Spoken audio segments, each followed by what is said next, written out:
Seigneur, fais-moi voir ta gloire. Seigneur, c'est notre prière. Moïse l'a fait, Seigneur, dans la Bible, dans l'Ancien Testament, dans le livre de l'Exode. Moïse avec le peuple d'Israël. Au moment où ce peuple avait créé ou formé un veau d'or qui a provoqué la colère de Dieu sur ce peuple. Et à ce moment, tous les ennemis d'Israël devaient l'entourer pour l'écraser.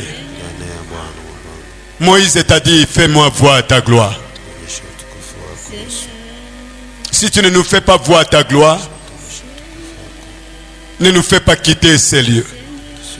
Ce matin, Seigneur, je voulais te demander, au nom de chaque frère et de chaque sœur,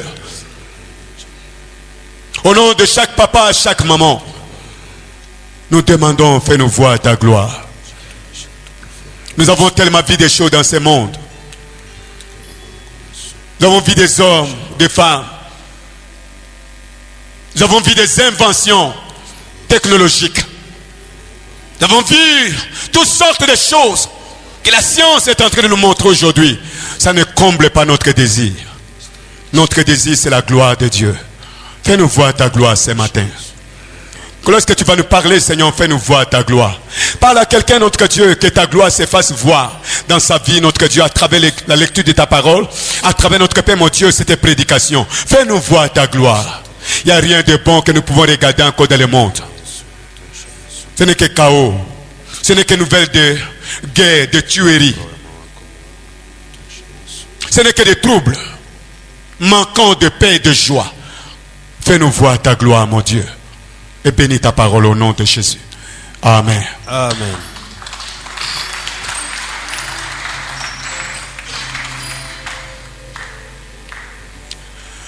Alléluia. Nous allons lire ce matin Tutasoma asubuhi ya leo deux textes. shairi mbili. Nous allons lire le premier dans le livre de Jérémie, Ya kwanza ndani ya Yeremia chapitre 6, sura 6 le verset. mstari wa 7. Jérémie 6, verset 16. Yeremia 6:7. Et notre deuxième lecture, nous lirons dans Matthieu chapitre 7, Ndani ya Mathayo 7 verset 24 à 27. 24 mpaka 27.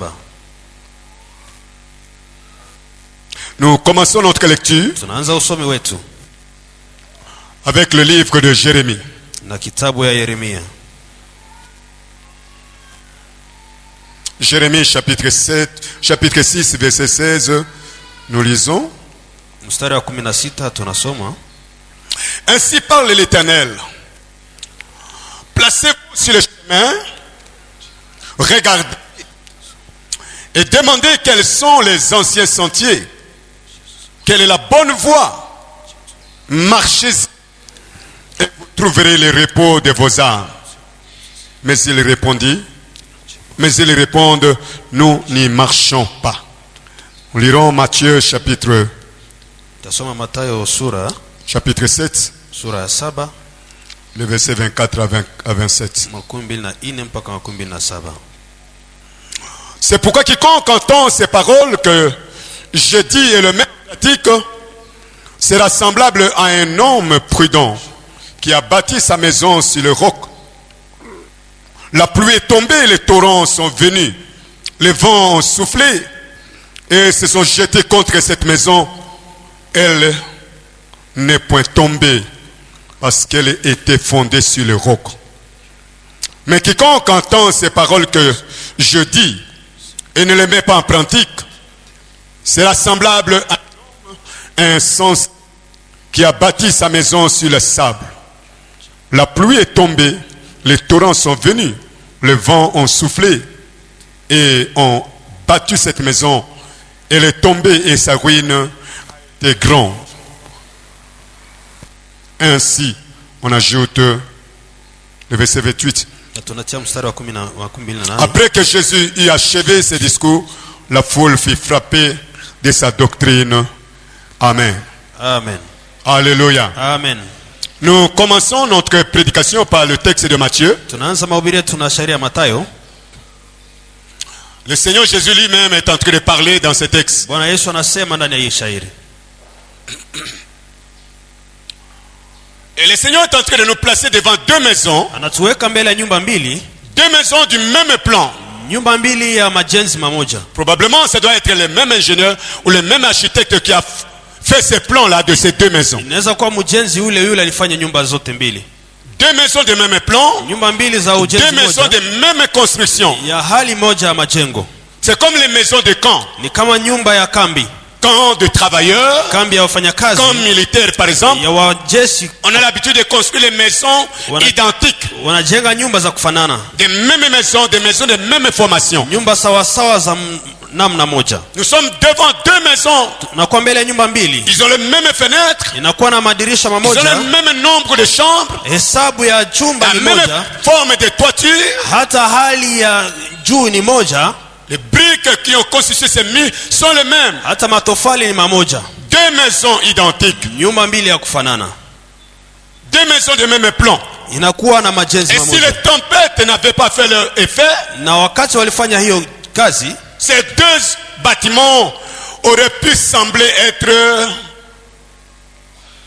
de qualité égale si le vent n'avait pas soufflé, si les tempêtes n'étaient pas venues. Kama mpepo haikukuja, hiyo nyumba zingelipashwa kuwa moja tu. Ça c'est la réalité de tous les jours. Hiyo ni hali ya kila siku. La vie des êtres humains sur la terre n'est pas sans tempête. Maisha ya wanadamu haikose mpepeo. Les tempêtes ce sont les problèmes, les épreuves qui viennent de la vie. Ni mambo tunaishi ndani ya maisha. En un mot, c'est le vent. Ni mpepeo. On ne peut pas maîtriser le vent. Hatuwezi kuishika. En ce qui concerne le Saint-Esprit déjà, inahusu Roho Mtakatifu. Et dont l'un des symboles est aussi le vent. Moja ya alama ni pepeo tu. Le Seigneur lui-même dit que le vent souffle partout où il veut. Pepeo unapita mahali pote napenda. Ce n'est pas nous qui voulons, na sisi mais le vent souffle partout comme il veut. Inapita mahali pote gishi on peut entendre le bruit de ces vents. Tunaweza kusikia fujo hiyo pepo. On pepo. ne connaît pas d'où ces vents là viennent. Hatujui wapi inatoka. On ne connaît pas là où ces vents va aller. Hatujui wapi inakwenda. Et très souvent la météo a échoué aussi dans la prévision. Voilà, le vent va quitter tel côté, elle va se diriger de tel côté. Parfois ça réussit, mais la plupart ça ne réussit pas. Na kila mara meteo imepima kushindwa, imepima kutoka huko hapa kwenda kule imeshindwa kabisa. Les tempêtes n'avaient pas fait leurs effets. Kama pepeo na kuwa na matokeo. Ces deux bâtiments aurait pu sembler être de qualité égale. Nyumba hizi zingepaswa kuwa na hali moja. Mais la vie n'est pas sans tempête. Lakini maisha haikose mpepeo. Je le dis que c'est la réalité de la vie de tous les jours. Ni hali ya maisha kila siku. La vie de tout le monde. Maisha kila mmoja. La vie des chrétiens. Maisha ya Wakristo. La vie des non chrétiens. Maisha ya wasio wa Kristo. Et dans tous les domaines également. Na ndani ya hali yote. Il y a de la tempête. Kuna mpepeo. Il y a des vents qui soufflent. Kuna mpepeo napita. Parfois de manière contraire à ce que nous avons désiré. Kwa hali tofauti na yale tuliyokusudia. Deux choses sont si capitales dans notre vie à nous tous, mon frère, ma soeur. Mambo mawili ni ya maana ndani ya maisha yetu kwetu sote. Il y a deux choses qui sont très capitales. En tirant cela de la Bible. Kwa kuitosha ndani ya Biblia. Ou bien lorsque nous tirons cela du texte de Matthieu que nous venons de lire. Tunatosha ndani ya shairi ya Mathayo tumesoma. Il y a la tempête. Hiyo mpepeo. Il y a le vent par exemple. Kuna mpepo. Mais il y a aussi le temps. Kuna wakati. Le temps. Wakati. Le temps. Muda. La tempête et le temps. Kuna mpepeo na muda. Deux choses capitales dans notre vie à tous. Mambo mawili ni maana sana katika maisha yetu. Amen. Amen. Mais dans notre vie, selon le texte ici, le Seigneur est en train d'insister sur la fondation de la maison que nous devons bâtir. Bwana anakazia msingi wa nyumba inabidi tujenge. Donc la vie est fonction des fondations qu'on doit jeter. Maisha nalingana na msingi ambao tunayo. Les études qu'on est en train de faire, c'est la fondation qu'on est en train de jeter dans la vie. Mambo tunayoyafanya ni msingi tunatia maishani. Le travail, c'est la fondation. Kazi ni msingi. La vie chrétienne, maisha ya Ukristo, pas la vie chrétienne. Nous sommes en train de jeter aussi la fondation de notre vie. Msingi ya maisha yetu. C'est sur la fondation que nous devons bâtir. Ni juu ya msingi ndio tunajenga. Il faut que la fondation soit solide. Inabidi msingi ukue. Il faut que cette fondation tienne au vent et aux tempêtes. Inabidi iweze kushika dhidi ya mpepeo na mpepo yote. Alléluia. Amina. Et le thème que je propose ce matin, na mada tunasema asubuhi ya leo, c'est une exhortation. Ni maonyo tu. Je l'ai intitulé Nilisema reconsidérons nos priorités. tuangalie na Chaque samani. chrétien, chaque personne ce matin est appelée à reconsidérer ses priorités. Kila mmoja inabidi angalie Il y yale a ya des msingi. priorités dans la vie. Angalia yale ya maana Il y maishani a des mwako. choses qui sont Kuna de mambo, grande valeur. kuna ya samani Il y kubwa a des choses qui n'ont pas tellement de valeur. na yale yasiyo na maana kabisa. Il y en a qui sont sans. Na kuna yale yasiyo na maana hata. Et nous devons, chacun doit faire des priorités dans sa vie. Kila mmoja inabidi aweze kutafuta ya kwanza ndani ya maisha yake. Donc la vie est fonction de fondation. Maisha inalingana na msingi. Et le vent ainsi que le temps seront les tests de la stabilité ou non de cette maison que nous allons Na bâtir. muda na mpepeo itakuwa yenye kupima kama msingi na kuwa imara.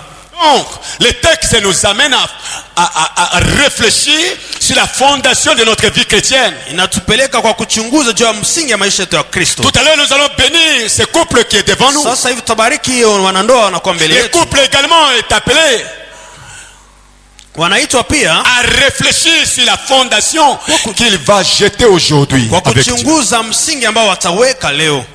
Il faut savoir c'est quelle fondation nous devons jeter. Bidi kuelewa msingi gani tutaweza kuweka. L'apôtre Paul a fourni des conseils dans la Bible. Waeleza kuleta maonyo ndani ya Biblia. Dans le livre de 1 Corinthiens chapitre 3, il dit personne d'autre ne peut poser une autre fondation que ce qui avait déjà été posé. Et cette fondation c'est Jésus-Christ. Hakuna mwingine anaweza kuweka msingi mwingine ila yale ambayo aliweka ni Yesu Kristo. Donc réfléchissons mon frère Tuweze kuchunguza ndugu sur la fondation de notre vie. juu ya msingi ya maisha yetu. On ne construit pas n'importe comment. Hawajenge vipi? On ne doit pas bâtir sa maison de n'importe quelle manière. Hatuwezi jenga namna yote kisha La watu waje. préparation doit précéder la promotion de la vie. Maandalio na andaa kuinuliwa ndani Vous ya qui maisha. travaillez, vous qui Unapotumika, êtes engagé dans des entreprises, unatumika ndani ya vous kampuni, devez retenir cela. unaweza Vous kuelewa aurez hiyo. une promotion, Utakuwa na mais kuinuliwa, la promotion doit venir à partir du travail rendu. itatokana na yale kazi ulifanya. Et nous devons nous préparer sérieusement avant que la promotion ne vienne. Inabidi tujiandae kabisa kabla Chacun est appelé à prendre au sérieux la fondation de sa vie à Inabidi partir weza d'aujourd'hui. kukamata kwa maana hiyo msingi ya maisha Amen. yako. Amina. Nous remarquons par exemple les arbres. Tunaangalia miti. Tous les arbres qui soient des arbres fruitiers, Miti inakuwa ya matunda pengine. on voit qu'il y a certains arbres dont les fruits se trouvent dans les branches. Kunakuwa matunda na kuwa ndani ya miti. Mais il y a aussi des arbres Na kuna miti dont leurs fruits se trouvent dans les racines. ambao matunda yake yanakuwa ndani ya udongo. Que ce soit les arbres qui portent leurs fruits dans les branches ou ceux qui portent leurs fruits dans les racines, tout est fonction de leur fondation. Yote inalingana na msingi, iwe ya kutoa juu iwe ya kutoa chini. Alléluia. Amina. De toutes les façons, Kwa hali zote tout est fonction du fondement que nous avons déjà posé ou que nous sommes en train de poser aujourd'hui. yote inalingana na msingi ambao tumeweka ama yale tunaweka leo. Nous posons ces fondations. Tunaweka msingi, C'est grâce à la fondation que la vie chrétienne va réussir. kwa ajili ya msingi niyo maisha ya Ukristo itaendelea. Et la fondation que nous allons proposer au couple Na msingi ambao tutaweka kwa qui vont wanandoa recevoir leur bénédiction ce matin, watakaobarikiwa asubuhi ya c'est leo, grâce également à cette fondation que leur vie de couple sera une réussite et une ni bénédiction. kwa ajili ya hiyo msingi niyo maisha ya ndoa itaweza kuwezekana. Nous allons les unir au nom de Dieu. Tutawaunganisha kwa jina la Mungu. L'église va être témoin. Kanisa itakuwa washuhuda. Le Père est témoin, le Fils est témoin, le Baba na Saint-Esprit est Mwana na témoin. Roho Mtakatifu ni washuhuda. Mais eux, ils vont travailler pour la réussite de leur fondation, Lakini watatumika de leur vie conjugale. kwa uwezekano ya maisha ya ndoa. Alléluia. Amina. Pour que la vie chrétienne ou le mariage réussissent, Kusudi maisha ya Ukristo na ndoa iendelee, l'un et l'autre Moja na mwingine doivent se reposer sur de fondements solides. inabidi ishikilie msingi ambao iko imara.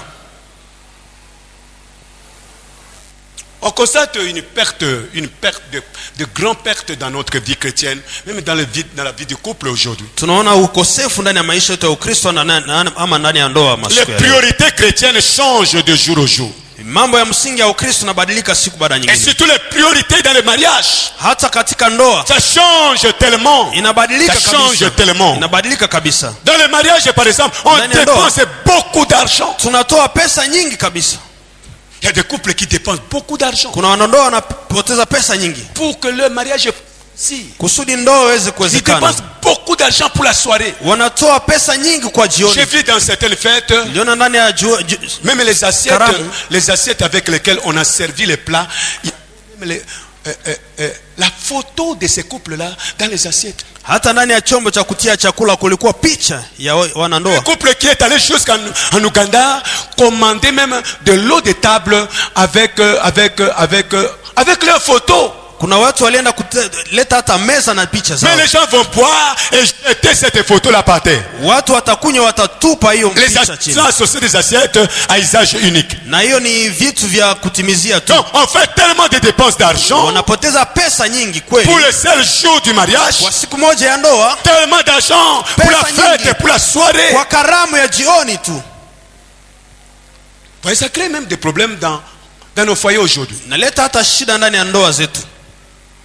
Avec nos épouses, il faut beaucoup de vêtements de soirée. Na wake wetu wanakuwa na vazi nyingi ya jioni. Si elle a déjà porté ça, amewavala hiyo une fois, deux fois, siku moja ama siku en mbili. tout cas, elle ne va plus porter la troisième, la quatrième fois. Haiwezi kuvaa mara tatu tena. Na sasa unabilamba te. Sina tena vazi.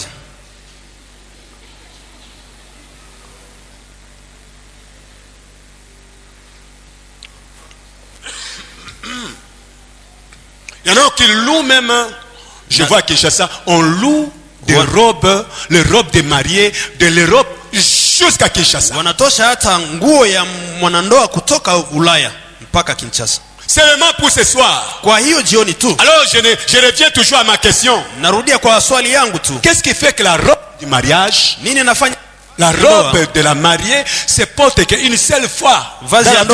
Et pourtant, la veste de notre frère, on va le voir continuer à porter sa veste. Na hiyo koti ya ndugu ataendelea kuvaa. En tout cas, j'ai fait des recherches, je n'ai pas trouvé cela dans la Bible. À moins que vous ayez l'origine de cela et pour m'informer. Sinon, je vais continuer toujours à parler de ces choses-là. Les accessoires commencent à prendre la place des priorités. Les spirituels, les fondamentaux ont changé maintenant. Ce sont les accessoires. Il y a même des couples, qui viennent discuter de l'heure de la bénédiction nuptiale à l'église. Oh non, pasteur, il faut que ça soit 1h, il faut que ça soit 1h30. Mais ils ne discutent pas de l'heure, combien de temps ils vont faire la soirée. On ne discute pas ça. L'inversion des valeurs.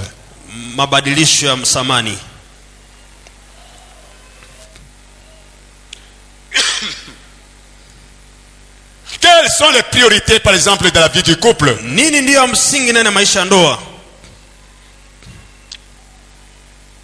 D'autres personnes ou d'autres couples pensent que leur priorité c'est la sexualité. C'est la question d'argent. Comment gérer l'argent dans la vie du couple. Ou encore c'est la question liée à l'autorité dans la vie du couple. Qui va être autorité? Alors qu'on est en train de prôner tout ça, l'émancipation. Les choses commencent à changer.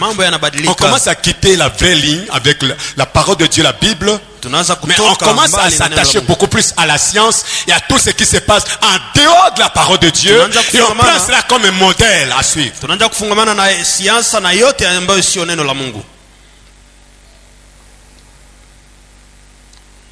On m'a posé la question. Un couple est venu me poser la question pour savoir, papa, entre mon mari, entre nous deux là, qui doit vraiment exercer l'autorité? La personne qui est en train de poser la question, c'est la femme. Quand elle pose la question comme ça, vous allez savoir ce qu'elle va dire à la fin.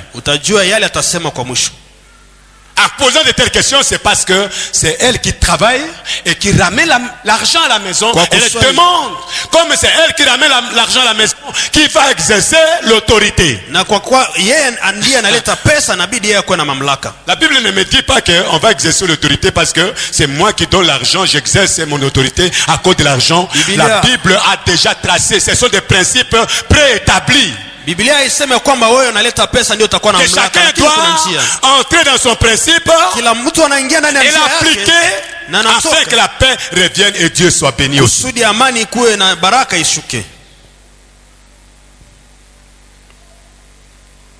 Alléluia. Amen. Il faut, pour avoir une institution durable, se fixer des priorités dont la toute première priorité c'est Dieu. Inabidi kujiwekea misingi ya maana, na msingi ya kwanza ni Mungu. C'est comme ça que la Bible même commence. Ni hivi ndio Biblia inaanza. Avec Dieu. Pamoja na Au Mungu. commencement Dieu. Kwa mwanzo Mungu. Dans la famille Dieu. Ndani ya jamaa Mungu. Dans ma propre vie chrétienne, la première priorité c'est Dieu. Ndani ya maisha yangu ya Ukristo ya Dans kwanza la ni vie de Mungu. notre couple, Dieu Ndani ya doit être maisha la ya ndoa priorité. yetu Mungu ni wa kwanza. Et ce n'est pas momentanément. Si kwa muda tu. Ce n'est pas pour un temps. Si kwa muda Quand moja nous tu. fixons de telles priorités, c'est pour toujours. Tunasema ya msingi ni kwa Et siku que ceux qui zote. vont venir après nous Na wote watakuja nyuma yetu. puissent continuer avec cela. Donc, Waendelee bien na entendu, hiyo. les enfants, Hata watoto ils doivent continuer avec la même priorité. La première, c'est Dieu. waendelee na hiyo msingi ya kwanza ni Mungu. Amina.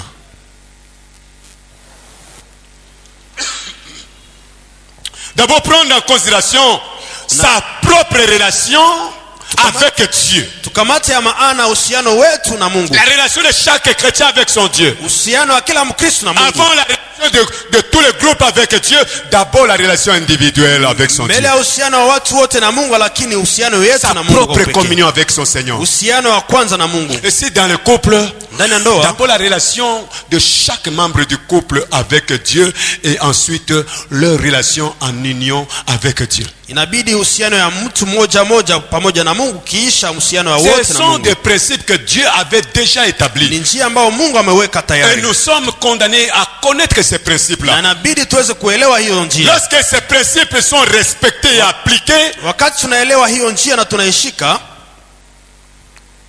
la relation uhusiano s'avère être une bénédiction, une grâce et une réussite. inakuwa baraka, neema hata na uwezekano. Donc la première priorité c'est Dieu. Njia ya kwanza ni Mungu. Nous sommes appelés frères et sœurs, à cause de tout ce qui se passe, à reconsidérer aujourd'hui nos priorités. Inabidi tuweze kutia mbele hakika msingi yetu. Refixons cette priorité. Na tuweze kutia mbele msingi yetu hiyo.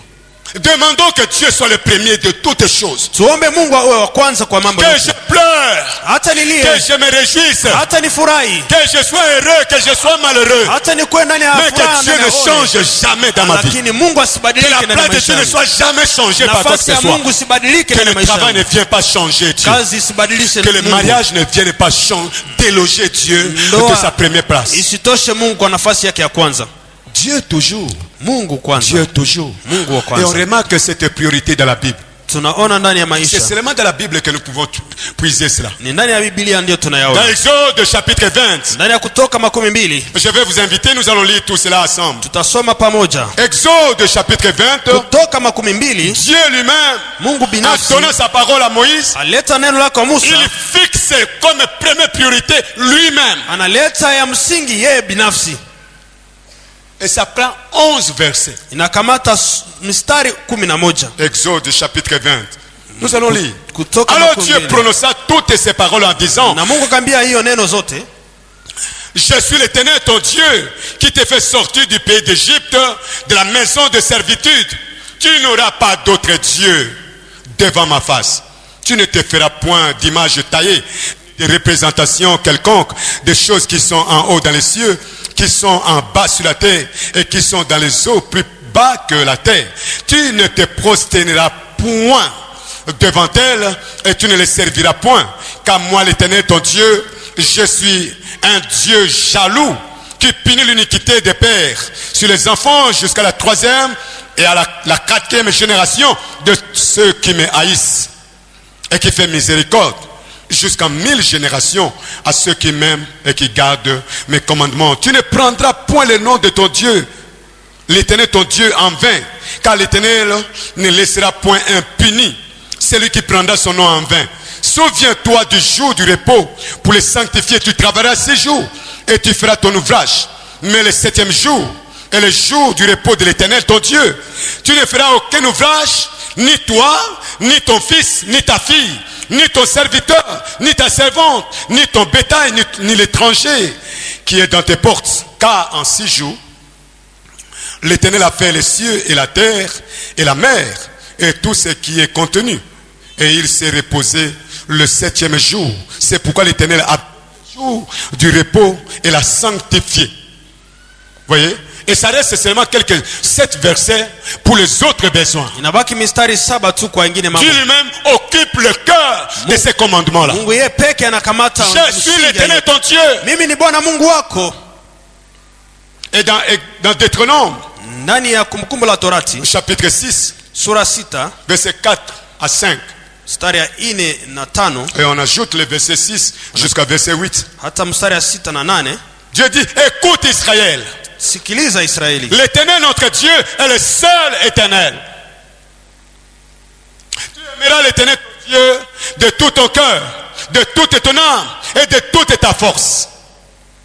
Ça, c'est pour l'Éternel. Yale ni kwa ajili ya Mungu. Aimer l'Éternel de tout son cœur, Kupenda Mungu kwa roho yako yote, de toute sa force, kwa nguvu yako de yote, tout son âme. kwa moyo wako wote, Dans le livre de Luc, on dit de toute ta pensée. na mawazo yako yote.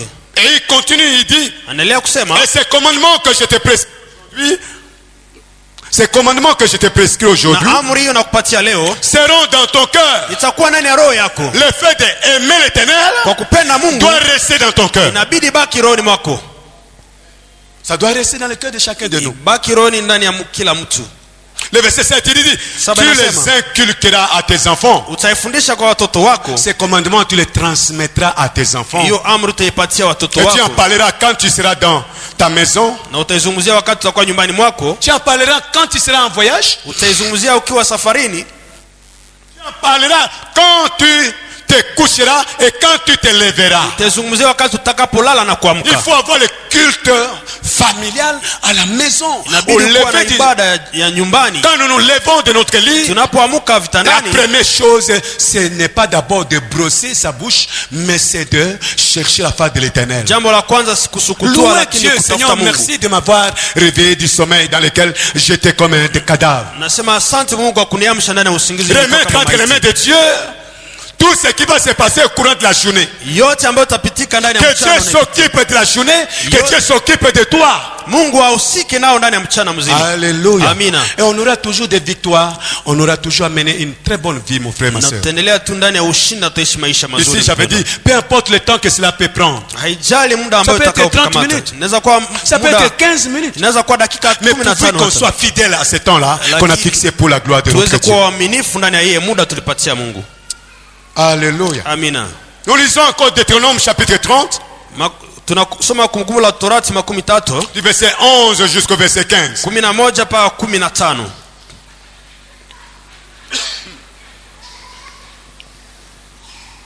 Il est dit, ces commandements que je te prescris aujourd'hui, Hiyo amri nakupatia leo, ces commandements n'est certainement pas point au-dessus de tes forces et hors de ta portée. haiko juu ya nguvu zako na mbali na njia zako. Tout ce que Dieu nous demande de faire Yote Mungu anatuhitaji ne kufanya sera jamais au-delà de nos capacités. haitakuwa zaidi ya nguvu zetu. Et pour toute notre vie ici sur la terre, Na juu ya il n'y maisha a yetu rien qui ulimwenguni, sera au-delà de nos capacités si nous sommes avec Dieu. hakuna ile itatushinda tukiwa na Voilà Mungu. pourquoi il dit que ces commandements que je te prescris aujourd'hui, Hiyo amri nakupatia ce n'est leo pas au-delà de tes forces et hors de ta portée. sio zaidi ya nguvu zako na mahali pako. Il n'est pas dans le ciel Haiko mbinguni pour que tu dises kusudi qui useme montera pour nous au ciel et nous l'ira chercher. nani atapanda juu yetu mbinguni, Qui nous le fera entendre. nani atatupatia tusikie Mettions en pratique. kusudi tuyatende. Il n'est pas de l'autre côté de la mer Haiko nafasi nyingine ya bahari pour que tu dises kusudi useme qui passera pour nous de l'autre côté de la mer nani atavuka bahari juu yetu et nous l'ira chercher. na kuenda kumtafuta. Qui nous le fera entendre Nani ataacha afin que tusikie nous le mettions en pratique. kusudi tuyamitie kwa tendo. C'est une chose au contraire qui est tout près de toi, Ni mambo ambayo uko pembeni yako, dans ta bouche kinywani mwako, et dans ton cœur, ndani ya roho yako, afin que tu la mettes en pratique. kusudi uyatie kwa tendo. Alléluia. Amina. Et lorsque nous lisons le verset 15 et le suivant, il est dit, voici je mets aujourd'hui devant toi la vie et la mort, Tazama naweka mbele yako mauti na la kifo, vie et le bien, la mort et le mal. mauti na mabaya, uzima na mauti. Verset 16.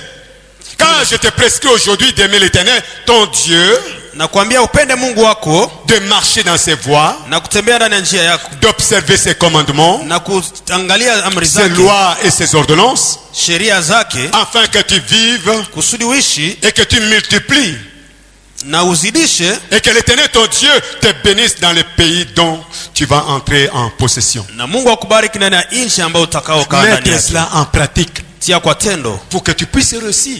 kusudi Et c'est le uweze. conseil que lui-même avait donné à Josué lorsque Josué devait commencer la conquête. Moïse était décédé, mais c'est Josué qui devait mettre les enfants d'Israël en possession de la terre promise. Na ni shauri ambayo alipatia Yoshua ambaye alibidi kuingiza taifa ndani ya mji wa ahadi. L'Éternel vient lui prodiguer des conseils. Anamletea maonyo. Josué tremblait. Yoshua Je lui dis, akatetemeka. Josué, Nasema Yoshua, fortifie-toi jitie nguvu et aie bon courage. na kuwa na bidii. Josué chapitre 1, le verset 8, il dit Yoshua 1:8 que ce anasema livre de la loi hiyo kitabu ne ya sheria s'éloigne point de ta bouche. siende mbali na kinywa chako, Médite le jour et nuit. some usiku na mchana, Jour et nuit. usiku na C'est mchana, alors que tu auras du succès. na hapo utaweza, C'est alors que tu réussiras dans tout ce que tu vas na hapo entreprendre. utaweza ndani ya yote utakaofanya. Alléluia. Amina.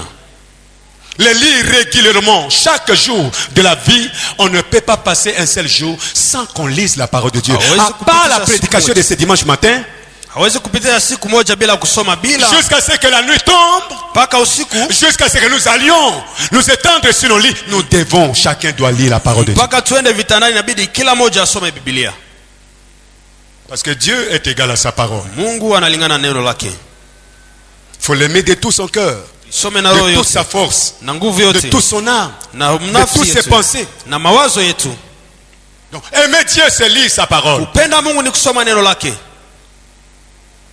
Aimer Dieu, c'est s'engager à suivre, Kupenda Mungu ni kujitia kwa à suivre kufuata, Dieu, kufuata Mungu, à faire ce qu'il veut que nous puissions faire, kufanya yale anapenda tufanye, à servir Dieu. kwa kutumikia Mungu. Mon frère, ma soeur, je voulais t'assurer qu'il n'y a pas un seul service, il n'y Hakuna a hata pas une kazi seule moja, entreprise hakuna kazi hata moja qui est plus importante inakuwa ya maana que servir Dieu. kwa kutumikia Mungu.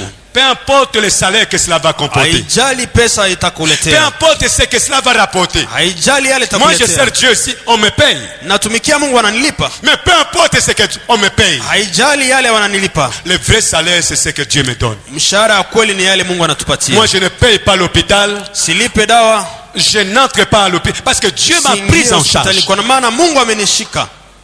Je mange, je bois, Nakula na kunywa, je dors et je me nalala, réveille. nalamka. Vous savez, je connais une maman.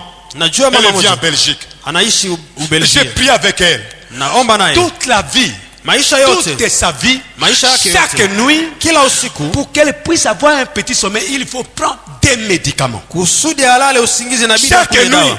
kila usiku. Je lui dis, maman, ça c'est anormal. Nasema hiyo si J'ai prié kawaida. avec elle en 1995. Niomba naye kwa hiyo mwaka. 1997. Kwa hiyo mwaka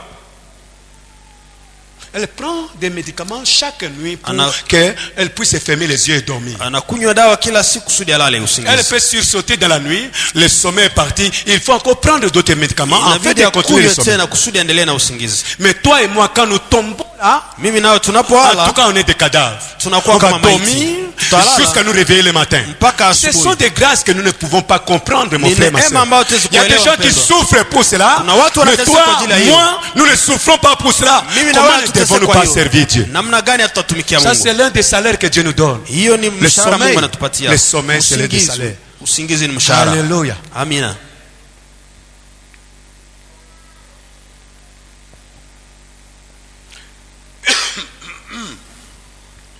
Donc, aimer Dieu, c'est lire sa parole. Kupenda Mungu ni kusoma neno lake. Parce que Dieu est égal à sa parole. Mungu analingana na neno lake. C'est une lettre d'amour, la Bible. Ni barua ya upendo. Aucun amoureux Biblia. parmi nous Hakuna mwenye upendo hapa. ne peut jeter loin de lui ou loin d'elle la lettre qu'elle venait de recevoir de son amoureux ou de son amoureuse. Hakuna hata mpendo mmoja anaweza kutupa barua Première amepata chose, kutokea kwa c'est mpendo d'ouvrir wake. rapidement et c'est de lire. Ni kufungua na Et si on ne kuisoma. connaît pas la langue dans laquelle la lettre est écrite, on doit chercher l'interprète pour qu'on puisse savoir ce qu'il y a là-dedans, parce que ça vient de quelqu'un de très cher. Et Dieu est plus cher que tous les chers. Kama ndani ya lugha ambayo usioelewa, tutafuta mwenye kutafsiri, kwa maana ni ya mtu wa maana Alléluia. kwetu. Devons Amina. lire sa parole. Tulisome neno lake. D'ici, je crois que la semaine ici, nous aurons terminé notre programme de lecture systématique de la Bible, de Genèse à l'Apocalypse, et nous le faisons chaque année. C'est depuis 2005, 2015 que nous avons commencé cela. C'est jusqu'au retour du Seigneur Jésus-Christ. Kwa hiyo juma tutamaliza usome wote wa Biblia. Tulianza tangu mwaka huo ambao umepita. Mon frère, ma soeur, viens à ces rendez-vous